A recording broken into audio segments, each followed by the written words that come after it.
அதிகாலை நேரம். மெல்லிய பனிமூட்டத்தில் மூடப்பட்ட ஒரு அமைதியான கிராமம். பச்சை வயல்கள் நடுவே சிறிய மண் வீடுகள். மரங்களுக்குள் ஊடுருவும் மென்மையான சூரிய ஒளியில் ஒரு எளிய மனிதன் தன் கழுதையின் அருகில் நின்று அன்புடன் அதன் முதுகே தடவிக்கொண்டு இருக்கிறான். அவன் பார்வையிலும் கழுதையின் கண்களிலும் ஒரு நம்பிக்கையும் நட்பும் தெளிவாக தெரிகிறது. அதே நொடியில் அந்த அமைதி உடைந்து விடுகிறது. கழுதையின் காலடியில் மண் திடீரென பிளக்கிறது.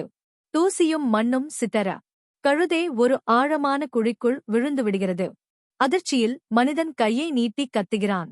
அவன் குழியின் அருகே நின்று கயிற்றை பிடித்து இழுக்கிறான். முகத்தில் பயமும் பதட்டமும். ஆனால் குழியின் ஆழம் அவனை தோற்கடிக்கிறது. நேரம் செல்லச் செல்ல அவன் சக்தி குறைகிறது. மனம் உடைந்து குழியின் அருகே தலையை குனிந்தபடி அமர்கிறான். சூரியன் மறையத் தொடங்குகிறது. நீளமான நிழல்கள். அருகில் ஒரு மண்வெட்டி. ஒரு வலியுடன் அவன் அங்கிருந்து விலக முடிவு செய்கிறான்.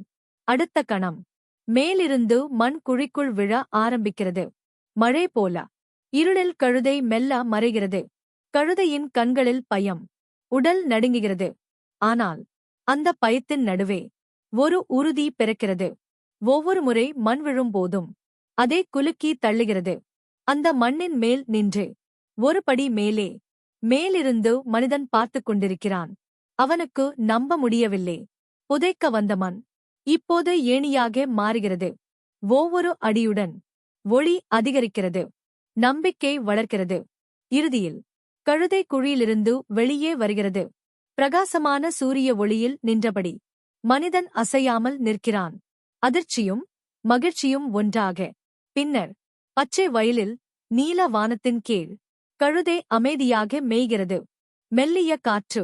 முழுமையான அமைதி. காட்சி மாறி முன்னே நீளும் ஒரு திறந்த பாதை. ஒரே ஒரு செய்தி.